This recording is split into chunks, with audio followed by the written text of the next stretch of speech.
final team to preview for this episode, and this is another one, Trey. I think we're a little curious to see what the Jimmies and the Joes are seeing in the California Golden Bears because they come in much higher on our official ranking than they do my personal ranking. I would have had them right down there with Stanford. This is a team that, well, to sum it up, they get Brian Harsin on campus as the new offensive coordinator. And Trey, everybody left. They lost 23 players after their new offensive coordinator was introduced. If that doesn't start things off on a sour note for the season, I don't know what does. Hey man, correlation doesn't equal causation. I don't think you can just pin all of that on old Brian, but it wasn't a good look, to be sure. Mitch, I'll give you another mind-blowing stat. This is year 9 of the Justin Wilcox era. How is that possible? I don't know. I don't know where the last 9 years have gone, but it feels like he just got there a few years ago. And I think that really kind of hits home what my main thing about Cal this year is, and it's what does Cal want? I know their fans are very Yeah. passionate. We saw that last year with the Calgorithm. We saw that when they had game day in town for the Miami game, and they should have won it, but it just slipped away from them at the end.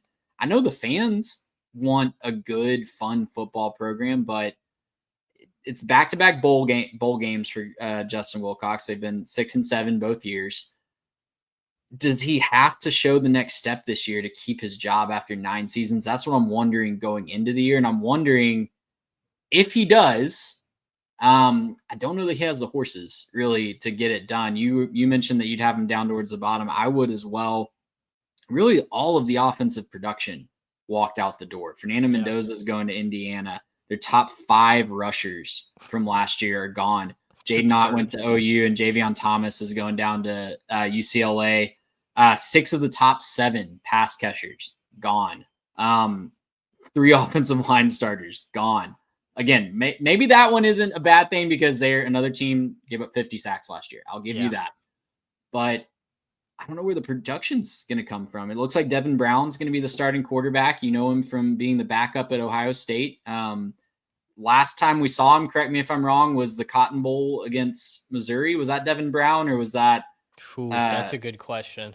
I feel like that was a Devin Brown game, and it did not go well for the Buckeyes. I'll fact check myself when it's your turn to talk here in a second. But yeah, I mean, LJ Johnson is fun. They bring him in. He's flashed a lot at SMU and A&M, 4-star talent. I think he was a top 3 running back in his class. So maybe a guy that they can lean on. And then Jacob DeJesus from UNLV is a fun slot receiver. But outside of that, man, I don't know where you turn to on the offensive side of the ball. And that's kind of been what Cal has had to do the last few years is hope they can put up 40 points and then their defense holds on.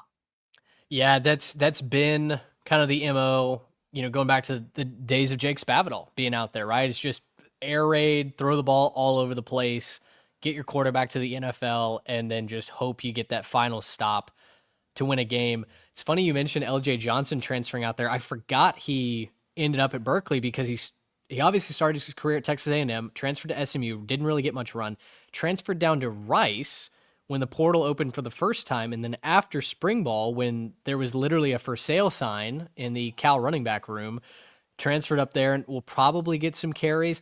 I think Kendrick Raphael, a transfer from NC State, is kind of RB1 by default, just because, there was, like you mentioned, there was nobody home. Everybody left. DeJesus, you mentioned him in the slot. He joins Tron Grizel, which is another epic name here in the ACC.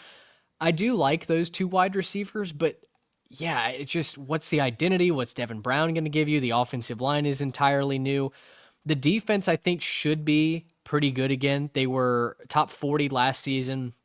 It was a nice improvement to get them up to that part. I just don't know where the points are coming from. I don't know if they're going to be able to keep up. And all of that to be said, statistically, on paper, this is one of the easiest schedules in the ACC. But given the state of the roster, given what I don't know or trust about Cal, I still look at this schedule and go, man, that there's a lot of weird spots for them to lose games. There absolutely are. We can run through it real quick. It's at Oregon State to open. I think that's a game that is really tricky. Oregon State's going to be a lot better this year. Minnesota at home is also a difficult game. We're high on the Golden Gophers. And then at San Diego State, anytime you're playing on the road at an in-state school as a team like Cal, it's going to be you're going to get their best shot. Especially San Diego State, a team that could be getting better and rebuilding back to their former self. You look at their conference schedule, they draw 3 of their 4 toughest games at home in the ACC portion of the schedule. I think Duke, North Carolina, and SMU.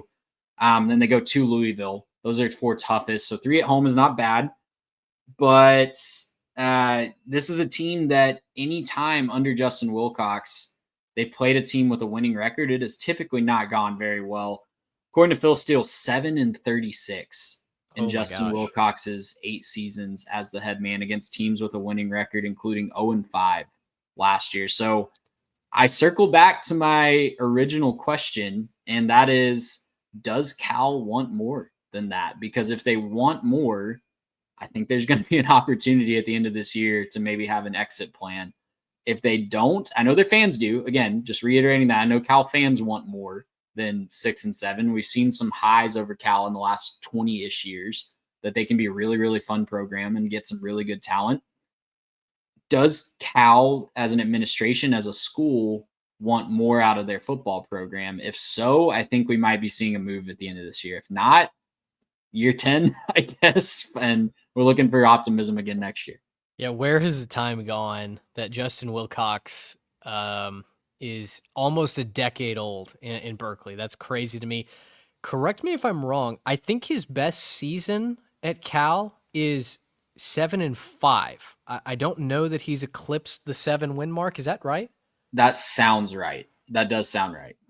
Okay. Yeah, if I'm wrong on that, I don't think I'm wrong by much. Maybe it's 8-4, but it's kind of been a treadmill of mediocrity. And so I think tying that into, does the administration want more? It feels very reminiscent of Kentucky to me, out of the SEC, right? Where the football team, it brings in revenue, it makes money, it's entertaining on Saturdays. Maybe you beat Stanford in the big game. You pick off a team like Auburn and, get to promote that. You have the Twitter explosion last year with the Calgorithm and all the fun that we had there. And you get College Game Day, right? To host Miami.